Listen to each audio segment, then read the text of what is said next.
budget ambao it was about 100 something. Can you remind us, sir?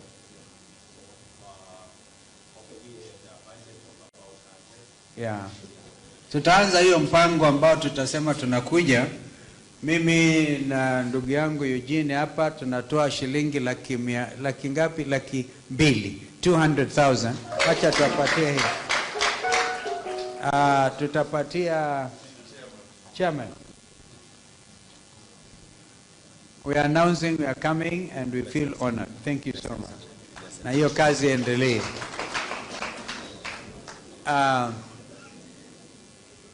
Yale mengine yametajwa. Jambo la kuhuzunisha ni kwamba tuko nchi ambayo iko huru chini ya katiba mpya ya 2010. Katiba ya Kenya imesifika duniani kote. Very strong on the Bill of Rights. Asa haki yako mwananchi wa kawaida. Haki ya kufanya mgomo kwa mfano kama vile madaktari wanaendelea na kufanya. Haki ya kufanya maandamano kama vile tulifanya. Nakumbuka tulikuwa na Eugene na Oparanya na Raila mwenyewe, karibu Raila auawe upande wa pipeline. Tukijaribu kuambia watu kwetu kwamba watu wetu wa Kenya, nchi ni tofauti. Ni lazima kuwe na mwamko mpya na kuchangamkia nchi yako na kujivunia nchi yako. Lakini yale ambayo tumeona kutokana na wale wenye mamlaka sasa hivi is what clearly amounts to abuse of office. Yani unaweza kutumia mamlaka vibaya. Utumizi mbaya wa mamlaka. Madaktari hawa wanaogoma sasa hivi.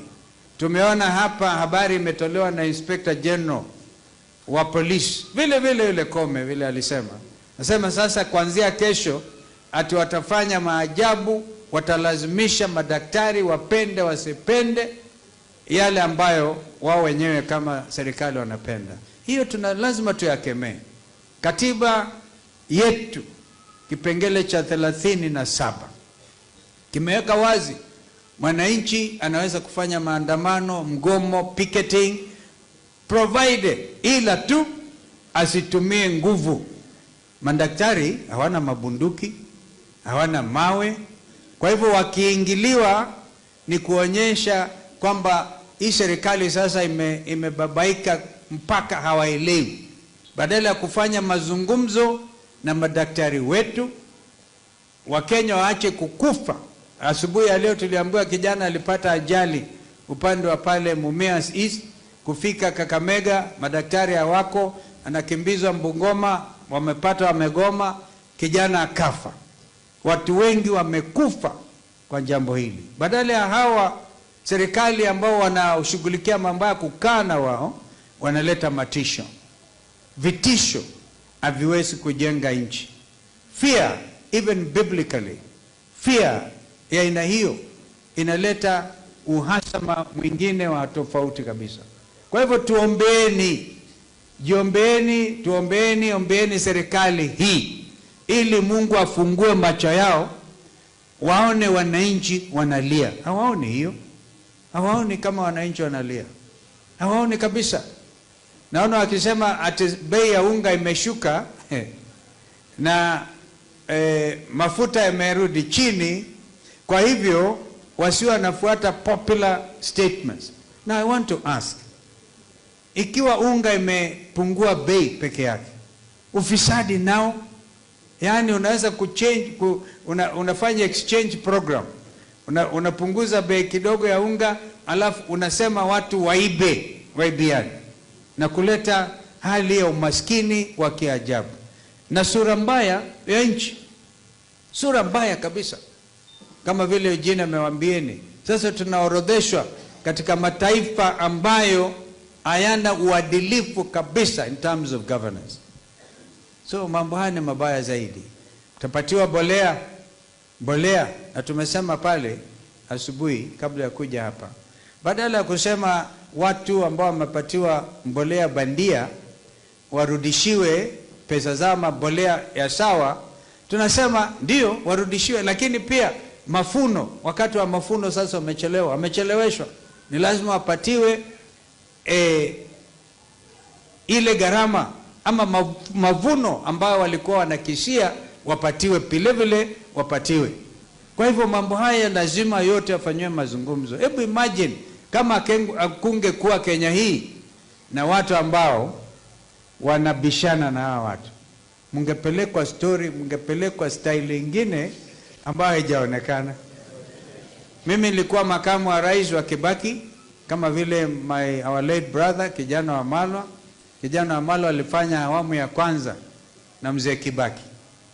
Na wakati huo after 2002 Wakenya duniani kote walipata sifa as the most optimistic people on earth. Muhula wa pili wa Kibaki mimi nikawa pamoja naye. Uchumi wa Kenya ulikuwa grew by almost double digit at about 7 to 8%. Na Wakenya wakawa na afuani. Sasa tujui, jameni overseers what, ombeni shetani ashindwe for you Kenya hii. Shetani ashindwe, asije. Unajua shetani anaweza kupitia kanisani pia, si ndio?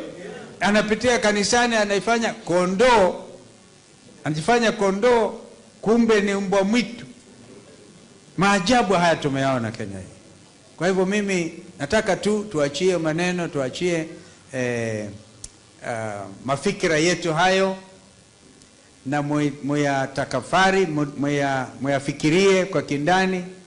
Nimeona kwamba this is a growing church.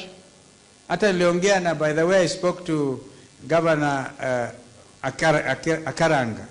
Akaranga ambaye alifanya maajabu that time. Na huu udanganyifu ati watu kuambiwa tutakupatia hii na hiki. Kenyans want justice. They don't want to be told tutakupatia hii na tukupatia kile. Wanataka haki yao. Kwa hivyo governor mtarajiwa Kidake. Hata mwenyewe anaonekana kama governor tayari. Vile nakuwa na asante kwa vile umesema uniform. You know, you have actually done a very good thing. If these young people get that kind of identification they're looking for, including improved music systems, watakuombea sana. But I want to give you a charge. Let it not take more than 3 months from now. Because you are doing it on our behalf, wachukue vipimo, si mnapimo pimo. Vipimo na kila kitu. We want to see that spirit of worship from PAG replicated everywhere in Kenya. Na tutaenda pia kwa your brothers African Divine Church. Tukitoka hapa tutaenda kila mahali, tutakuwa na wao. Kwa hivyo mimi nasema asanteni sana. Bwana ni mwema na atatushindania. As the preachers put it, if God be for us, who can be against us? Bwana Yesu asifiwe.